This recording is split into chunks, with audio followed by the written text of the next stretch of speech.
Não, não, não, não. Deus não vai matar seus inimigos. Mateus capítulo 5 e o versículo 44. Eu, porém, vos digo: amai os vossos inimigos e orai pelos que vos perseguem, para que sejais filhos do Altíssimo que estais no céu, porque ele faz nascer o sol sobre os bons e os maus, e envia chuva sobre os injustos e sobre os justos. A paz do Senhor para o seu coração. Algumas pessoas pensam que são ungidos a ponto de que quando alguém fala o mal da sua vida, Deus vai castigar. Aí entende dessa forma que todos que tocar na sua unção, que todos que falarem mal da sua vida, de seu ministério, sua vida particular, que Deus vai colocar no leito, que Deus vai colocar na cama, que vai cavar a cova, que vai matá-lo. Aí a Bíblia diz assim: amai os vossos inimigos, orai pelo que vos persegue, abençoa aquele que vos maldizem. Então, qual é o sentido de Deus mandar amar o inimigo, orar por aquele que nos persegue, fazer o bem àquele que nos faz o mal?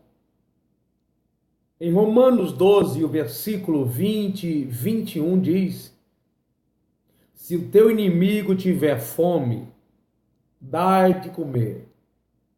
Se tiver sede, dá de beber.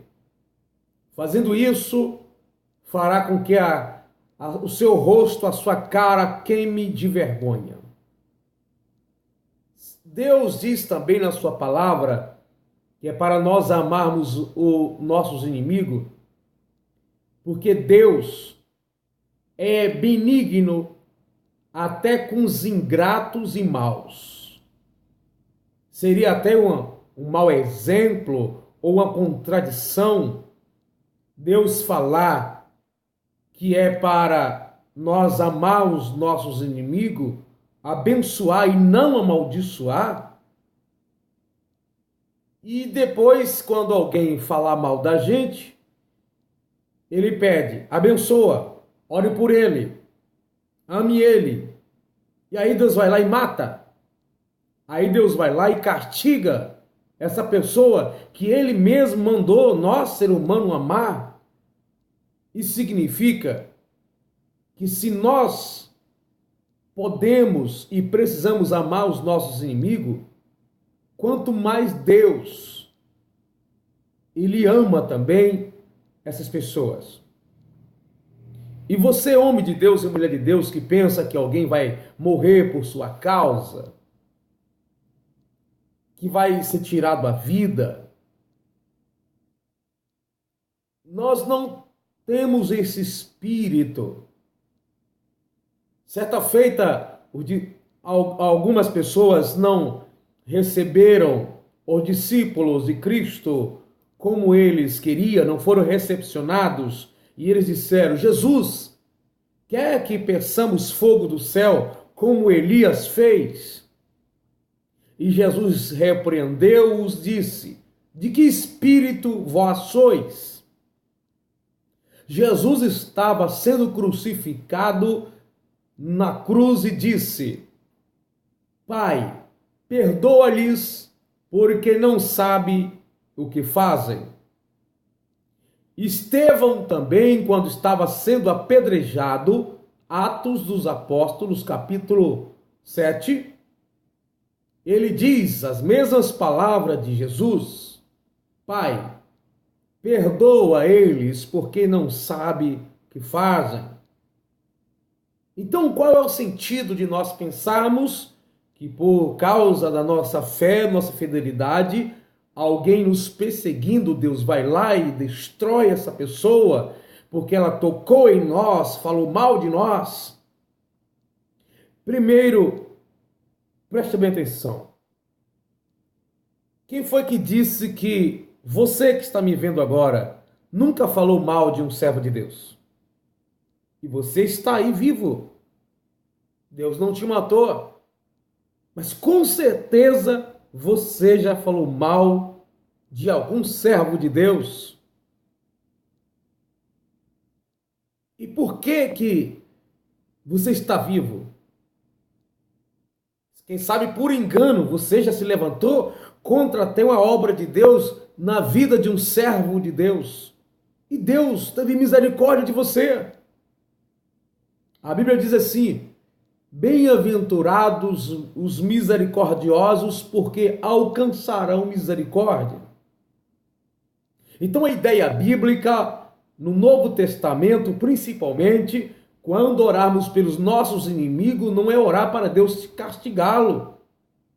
Não é entregar nas mãos de Deus para Deus destruir, não. Entregar nas mãos de Deus, principalmente para que Deus salve. Paulo disse que é para nós fazermos deprecações e orações e ações de graças por todos os homens, pelos governantes, por aqueles que estão em eminência. E quando o apóstolo diz isso, está no livro de Timóteo, ele estava falando das autoridades que perseguiam a igreja. E por esse mesmo Paulo estava dizendo, com ações de graças. Então vai contra a palavra de Deus, a ideia bíblica, esse conceito de que se alguém me perseguir, Deus vai cobrar caro dessa pessoa. Que é um erro da pessoa, sim. Que Deus vai ficar alegre? Não. Que Deus vai se irritar? Que isso é uma provocação? Que isso entristece a Deus? É claro que sim. O apóstolo Paulo foi um perseguidor da igreja. Jesus disse na sua palavra, vai chegar dias em que as pessoas que perseguir vocês vão pensar que estão prestando serviço a Deus. Se Deus fosse matar, destruir e cobrar de todas as pessoas que falam mal da igreja, que falam mal da sua obra, que falam mal de um pastor, se Deus fosse matar, preste bem atenção, você não estaria vivo e nem eu. Principalmente aqueles que ainda não aceitaram Jesus como Salvador.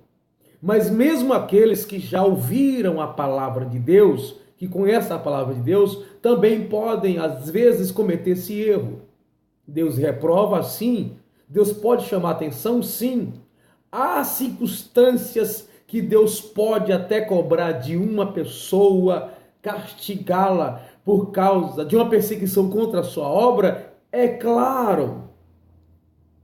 Mas isso não é uma regra.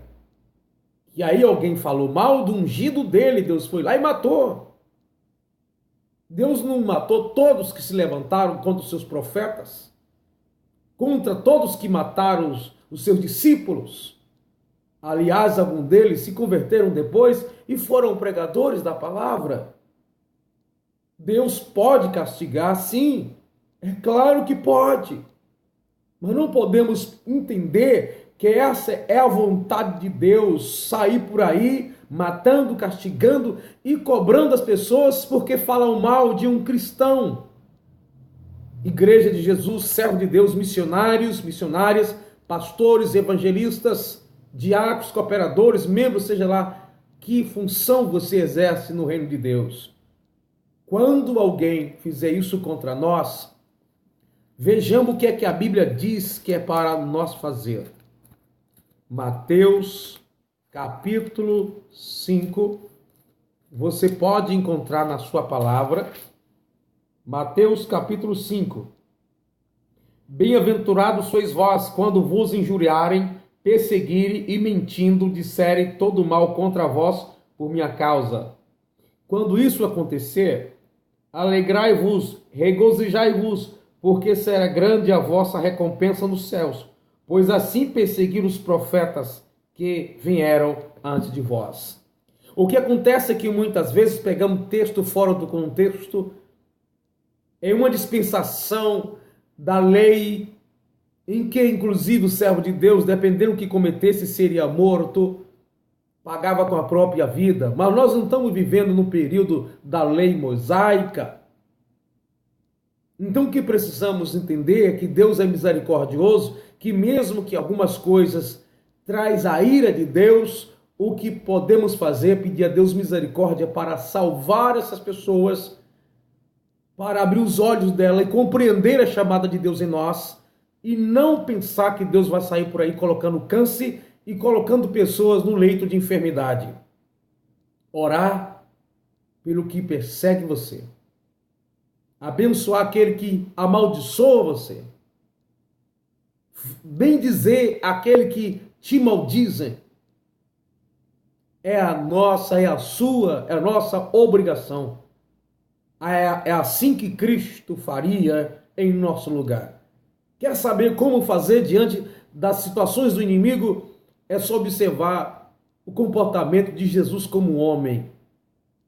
Ele não saiu amaldiçoando as pessoas, mas mostrou compaixão e misericórdia. É isso que nós, como Igreja de Jesus, precisamos fazer a diferença. Jesus veio para salvar e não para destruir, mesmo que ele tenha soberania e pode fazer isso também, mas ele não veio para destruir as almas dos homens. Que Deus abençoe. Acredito que serviu para a sua compreensão, que o seu coração seja cheio de paz. Amemos os nossos inimigos.